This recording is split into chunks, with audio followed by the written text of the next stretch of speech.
Good morning, good morning. It's not good morning. What am I talking about? Good afternoon.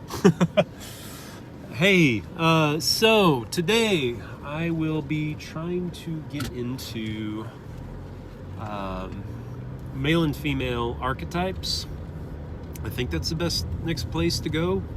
I feel very inadequate to this task, but I think I need to at least give some sort of introduction to this topic. Although again, I can't close the loop on this one. I can't give a robust discussion on this one. But okay, forging ahead. So, what is an archetype? I guess I'm going to riff a little bit off of, instead of speak directly from, Jung on this topic. So Jung speaks of archetypes as being somehow inherent to humanity, and Jordan Peterson seems to take the same vein for the most part. I'm going to argue slightly different. I'm going to suggest that what happens, and this is riffing off of Ian McGilchrist, but frankly it's also my own theories as well, which are just harebrained philosophical theories, not grounded in science for the most part. So I believe that the right hemisphere, the way it does its job of getting holistic perspective on the world, is by, you could call this the left brain, you could name what it does something like singular linear patterns. So it looks for the same single point that is repeated over and over again in the world. There's a carbon atom, there's a carbon atom, there's a carbon atom, there's a water atom, there's a water atom, there's a water atom. Carbon plus hydrogen, whatever that is, that kind of thing.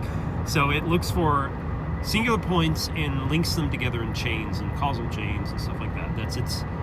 That's its faculty, that's its capacity, that's its skill, that's its blessing to to humankind.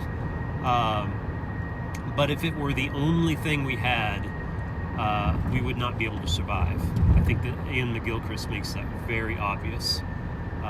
Most of the intelligence actually lies in the right hemisphere, and that's because the right hemisphere gives context for the genius of the left hemisphere. So the right hemisphere, while the left hemisphere does singular linear patterns, I believe that the right hemisphere gets holistic patterns, and that's how it forms memories, that's how it recognizes faces, but that is also how archetypes arise. I like to call archetypes the pattern of patterns. So the mind is developing all these patterns, both left and right hemisphere are getting all these patterns, and then the right hemisphere boils those down into the most essential holistic patterns possible. And of course those can be in different contexts. Those can be a archetypical story if you're using the elements of archetypes to create a story. But I think what's handy about archetypes is that they kind of distill down certain things. It is not to say that they are natural. It is not to say that they will always arise the same in every culture, although I think they tend to. And it's not to say that,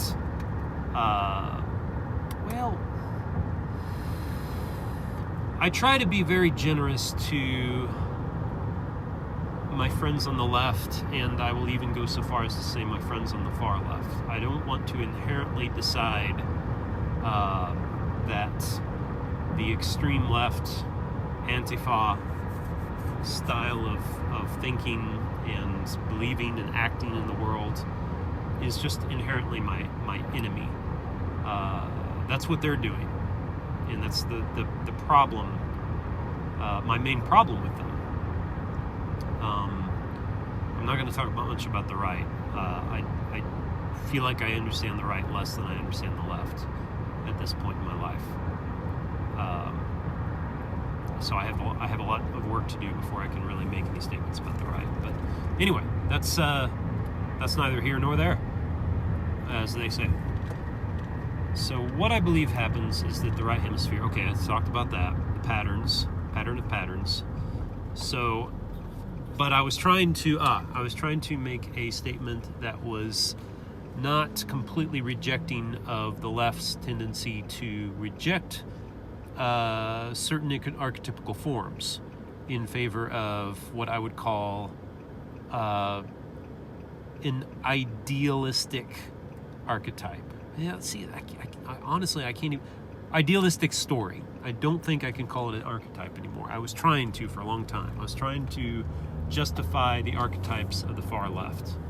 But I think because they are idealistically possessed, they create a story that mimics their idealism, but has to be blind to certain aspects of reality. And it is that blindness that keeps it from being a true archetype. So you could call it an illusory archetype, I suppose. Or a incomplete, maybe that's better, an incomplete archetype. Sorry, thinking on the fly here, innovating on the fly. Okay, so that's how I'm going to look at it. And if somebody wants to respectfully disagree with me there and challenge that position, I would gladly relish the opportunity to synthesize a new truth with you. That's the best way I can describe it. Because if you're not willing to bend from your position, I may be able to learn from you, but I won't be able to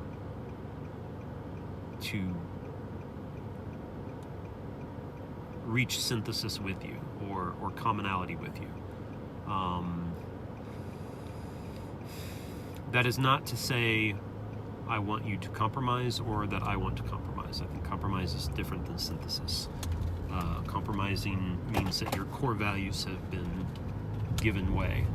But I believe your core values don't have to be your common values. Common values are those things that all people can share in common. In fact, they are only those things that people share in common. At least that's the way I'm defining it. You could call it pure commonality, I suppose, and then there's gradations away from that towards different personal viewpoints.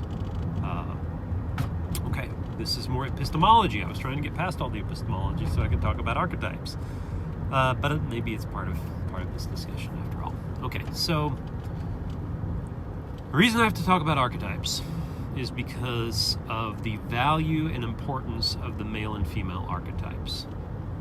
The male and female archetypes are, frankly, the traditional roles of male and female. I know. Nobody in this modern age wants to hear it, or at least not the left. But what the left is attempting to do is noble, I think. I don't think they're going about it always in a noble way, but I think it's noble to attempt to give people an option away from the traditional archetypes. I think that's good. I think that's fine. The problem is when you treat the traditional archetypes as your enemy. And the reason that's a problem is because these are so grounded in our nature and in the nature of our interconnections between each other. We've been geared for millennia to have these certain social structures, and those social structures are embedded in our biology, in our physical makeup, in our organs, our sexual organs, in the way testosterone works in a man and estrogen works in a female. There's these patterns of biological. There's these patterns that biology create in us that lean us towards the male and female archetypes. Whether we fully embrace those archetypes is another matter. But that we will have to contend with those archetypes, and hopefully in a non-rivalrous way, is important. So we can't just walk around talking about the patriarchy as if the male archetype is the enemy that will only pit you against an ever-growing population. And maybe I'll have to do a video describing why I think that's the case. But carving out a space for all types of alternatives for a person to embody, alternative stories. Even these illusory, incomplete archetypes, fine. Society is such, our technology is such, that we can actually give people the option of living a very alternative lifestyle to the archetypes. And to all types of archetypes. It's because technology allows us to bend nature itself, if you will. You know, it is our current society has, for instance, allowed us to be quite divergent from each other, quite separate from each other. We each are not living in tribes with common goals and possessions and interests, but with every man and woman after their own interests. And if we marry and your interests are no longer my interests, then we will divorce, etc. Commonality has been spurned as inefficient, as weakness, as slavery to another. And that has resulted in a lot of damage, which is a topic for another discussion. But to try to, I guess I'll have to wrap up now. To try to wrap this up, I am embracing the male and female archetypes, not as absolutes, but as anchors. Anchors that humanity can pull against, and can set up institutions that help you pull against it so that you don't even feel the tension of the wire. Even technologies, surgeries, although that's another topic, drugs, socializations that allow you to pull against that anchor to the point where you no longer feel its load.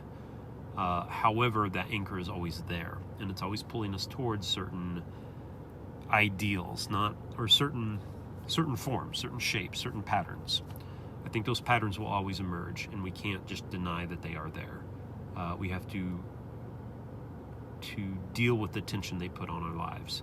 And if you want to pull against those, you have to deal with the tension in your life that will happen when you do that. Okay, I think that's pretty good. I think that, again, my goal is to not isolate the far left. The far right, I don't know enough about them to know if I can even isolate, or if I'm isolating from them or not. Someday I'll try to take that on. Okay, I think that's it. Thank you very much.